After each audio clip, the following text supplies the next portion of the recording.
Good evening and welcome to Travels by Broomsticks Spooktober Adventures, where we visit the most haunted locations and tell you the terrifying tales that go along with them to get you in the mood for my favourite night of the year, Halloween.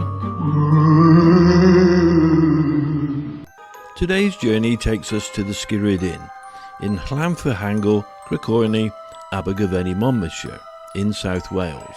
The Skirrid Inn claims to be the oldest inn in Wales.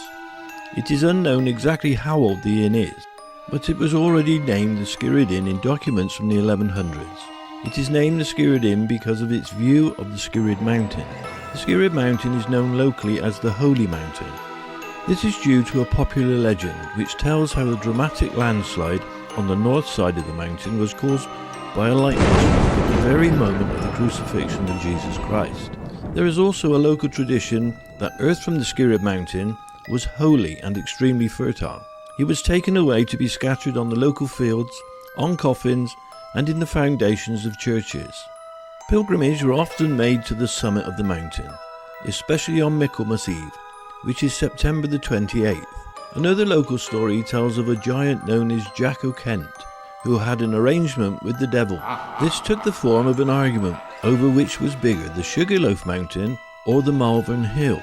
Jack's argument was that the Sugarloaf was the bigger mountain, and this proved to be correct, and in disgust, the devil collected a huge apron full of soil to tip over the Malvern Hills, so as to make them higher.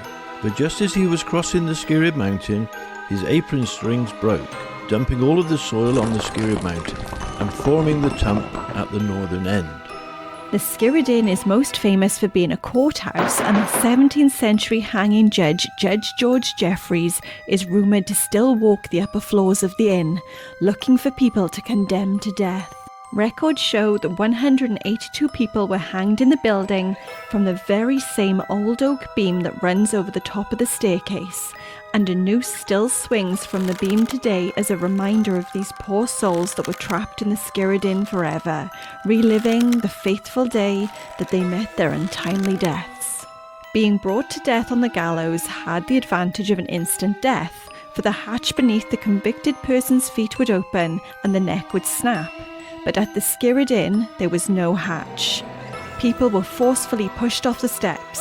Their neck would not snap by this action, and instead they would strangle and suffocate to death slowly.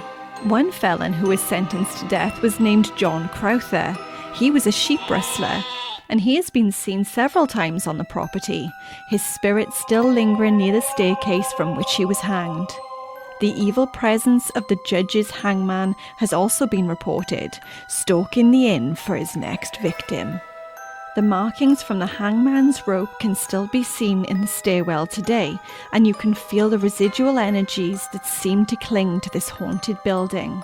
People have reportedly felt tightness around their necks, feeling their throats constricted as if they were being strangled or suffocated. Some have even found rope burns on their necks. Could this be the hangman who still hasn't had his fill of death? Or is it his victims seeking revenge?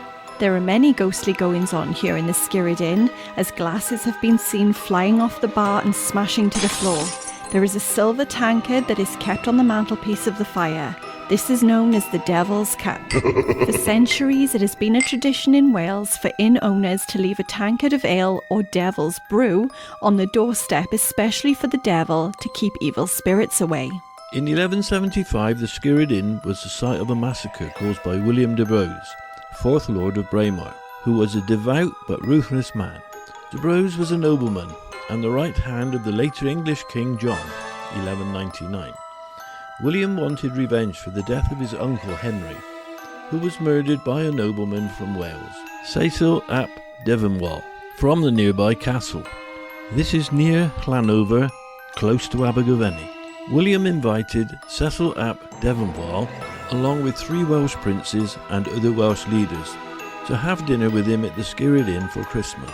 But at the dinner, he ordered his men to slay them all. William de Braose was named the Ogre of Abergavenny. Could these massacred men be hunting in the inn, slamming doors, loud footsteps, disembodied voices whispering, menacing shadows which lurk around every corner, and people have been touched by icy cold fingertips. Legend has it that Owen Glyndŵr once stood upon the ancient mountain stone outside the Skirrid Inn, rallying his troops in the cobbled stone courtyard in a revolt against the reign of Henry VI in 1404. A bloody battle took place under Owen Glyndŵr's orders within the city walls of Abergavenny. There have been reports of spirit soldiers marching on the cobblestone courtyard. Even on a sunny day, some people have heard the marching footsteps. A clergyman named Father Henry Vaughan is said to haunt the inn. His spirit is a friendly entity who blesses the inn and walks downstairs in the main bar area and sits in the chair by the fireplace near the Devil's Cup. Father Henry Vaughan is also said to walk St. Michael's Church, where he presided over his congregation. St. Michael's Church stands a short walk from the Skirrid Inn. It's a beautiful church and a designated Grade 2 listed building. Here we go again. And this has been since 1956, for its historic importance in surviving medieval features. The Book of Llandaff suggests that the church was founded before the close of the 10th century. The church is said to have been built as a successor to the small chapel of St. Michael that formerly stood at the peak of the Skirrid Mountain. St. Michael's Church is now famous for the graves belonging to the Price family. This gravestone belongs to Fanny Price, who was once a bartender and landlady of the Skirrid Inn. Fanny Price died in the 17th century in the Skirrid Inn's smallest bedroom at the age of 35 from consumption or tuberculosis. Fanny is said to haunt the Skirrid Inn. She is said to walk around the place as if she's still keeping an eye on things. She's often seen floating around the inn, particularly favouring the main bar area and, in room 3, the bedroom where she died. She often appears along with the scent of lavender and a sudden chill in the air. Fanny's immediate family, who owned the Skirrid Inn with her, are buried alongside her. Henry Price, her husband, also haunts the Skirrid Inn. He has been seen walking the courtyard, in the main bar area, and he scares guests by banging inside of the chimney. Many people who stay the night at the Skirrid Inn don't make it until morning, being totally terrified by the unexplained phenomena that takes place here. Some guests have reported objects moving around the rooms, the sound of witches cackling laughter, and the feeling of someone tugging on your leg, which was apparently something that relatives of the people who were slow to die during the hanging would do to end their loved ones' suffering. The woods surrounding the Skirrid Inn are also haunted. In 1700, the lord of the manor had an affair with a young servant girl who worked at the Skirrid Inn. But the lord's wife caught them together in a moment of passion. Fueled with anger, she chased the young servant girl into the woods. The young girl's body was found the very next day, sitting bolt upright against a tree, frozen to death. The woods of Abergavenny are now called the White Lady Woods, as her ghostly spirit is often seen floating through the woodlands wearing a white dress. Are you brave enough to visit the Skirrid Inn and its spooky surroundings? Not just famous for spirits in the bar area, but also the ghastly ghouls. No room at the inn? That's probably because there are so many ghosts haunting here. So we have one question left to ask. How many brooms do you rate the Haunted Skirrid Inn? Well, it's a very atmospheric pub.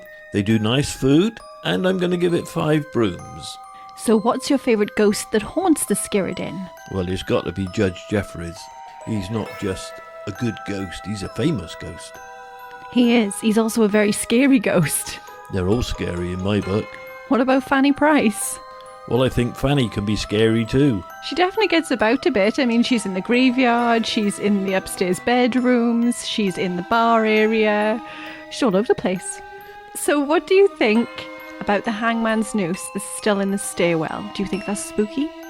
I not only think it's spooky, but Fanny tells me she likes things well hung. So do you think that the Skirrid Inn is actually haunted? Did you get a weird feeling? Did you feel anything? Oh, there's definitely a scary vibe. Yeah, I was picking up on all sorts of things, which is quite unusual because normally when we go to these places I don't feel anything. I think it's got a very lovely, warm and cosy vibe. It's very warm and inviting, but then that soon sort of changes, doesn't it? Like when you get to that stairwell, you really feel the history of the place. Oh yeah. And standing by the fireplace as well, it feels oddly cold for somewhere so warm. Well, we've been to the Skirrid Inn on a number of occasions, and each time something unusual happens. So we can recommend a visit to the Skirrid Inn. It's very interesting. It's a nice place to go. And it's definitely haunted. Well, that concludes our visit to the Skirrid Inn. We hope you've had a magical time.